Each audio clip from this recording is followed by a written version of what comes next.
मोदी वाली स्टाइल चला दी आपने भी। अमित शाह और मोदी जैसे ईडी, इनकम टैक्स, सीबीआई का दुरुपयोग करके सबको चुप रखते हैं। दावे के साथ कहता हूँ कि मुख्यमंत्री जी आ जाएं, अल्बर्ट हॉल के सामने बैठ जाएं, अपनी 2 साल की हिसाब ले लें, हम हमारा शुरू के 12 महीने का ले लेंगे और शुरू के 12 महीने में 2 साल की तुलना कर ले। तो कह रहे 5 साल, जो 5 साल में करना था कर दिया। आप किसी की भी सेक्टर को ले लीजिए, इन्होंने कोई काम नहीं किया। कहते हैं 73% तो वादे ही पूरे कर दिए। एक वादा जो देश के प्रधानमंत्री ने कहा था ERCP को राष्ट्रीय परियोजना बनाऊंगा, वो पूरा किया हो तो बता दो। दूसरा आपने वादा किया था प्रधानमंत्री जी ने कि हरियाणा के बराबर मैं राजस्थान का पेट्रोल सरकार आते ही 1 महीने में कर दूंगा, वो आप बता दीजिए। किसान को गेहूं में बोनस की बात की थी, किसान सम्मान निधि की 12,000 की बात की थी, वो बता दीजिए।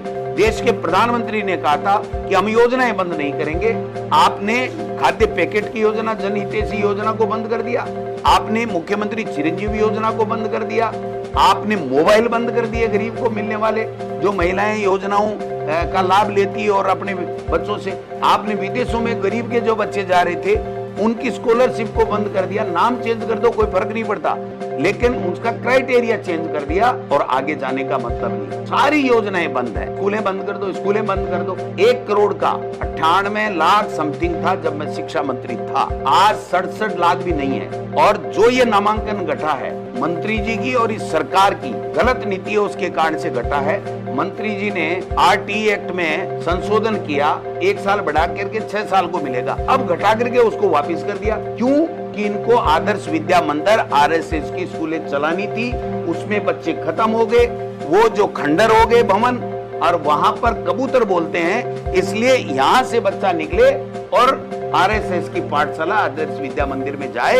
ये जो खेला कर रहे हैं, काली भाई भील योजना की स्कूटी की बात हो, जंग लग रहा है नहीं बांटेंगे, जंग लग रहा है नहीं बांटेंगे। झालावाड़ में 7 बच्चे मर गए, आज तक भवन नहीं बना।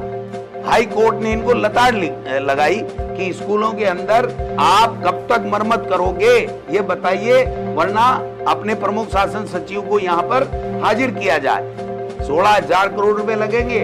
इनके पास कोई प्रोजेक्ट नहीं है, कोई बिल नहीं है। और मुख्यमंत्री जी, मीडिया को आप बुद्धू मत समझिए, मीडिया को कमजोर मत समझिए, मीडिया को मूर्ख मत समझिए। मीडिया बहुत समझदार है, मीडिया पढ़े लिखे लोग हैं, वो लोगों की बात करने के लिए आते हैं। आप जब प्रेस कॉन्फ्रेंस करते हो तो आपको सवाल लेने चाहिए। मीडिया को यही मोदी वाली स्टाइल चला दी आपने भी। अमित शाह और मोदी जैसे ईडी, इनकम टैक्स, सीबीआई का दुरुपयोग करके सबको चुप रखते हैं। मैंने सुना है कि एक ने छाप दिया, कल की इनकी हालत ये थी, उनको ग्रुप से हटा दिया। आप बताइए, तो आपके ग्रुप से हटने से वो कोई उसकी पत्रकारिता खत्म थोड़ी होगी। किसी भी पत्रकार के पत्रकारिता पर सवाल उठाने का आपको राइट नहीं है कि आपने इस राजस्थान का बेड़ा गर्क कर दिया। भ्रष्टाचार में नंबर 1 है। दिसंबर बाद में इनकी बजट की स्थिति यह है कि दिसंबर बाद में कर्मचारियों को वेतन नहीं मिलेगा। ये स्थिति इन्होंने इस राजस्थान में कर दी। और अपराध आप देख रहे हो, कुचामण में रंगदारी के चक्कर में मार दिया। रोजाना धमकी मिल रही है, कभी 5 करोड़, कभी 2 करोड़, कभी 3 करोड़, कभी किसी को मार रहे हैं, कभी किसी को मार रहे हैं। आप कर क्या रहे हो? आप प्रदेश के गृह मंत्री भी हो, आपने कभी सोचा इस बात के लिए? ये लोग बात कुछ नहीं करेंगे, ये दिल्ली हाजिरी देंगे और दिल्ली से जो पर्ची आएगी वो पढ़ देंगे। इनसे प्रदेश के विकास की बात करना, किसान की, मजदूर की, नौजवान की, बेरोजगार की समस्याओं का समाधान करना, इनसे कभी कोई आशा नहीं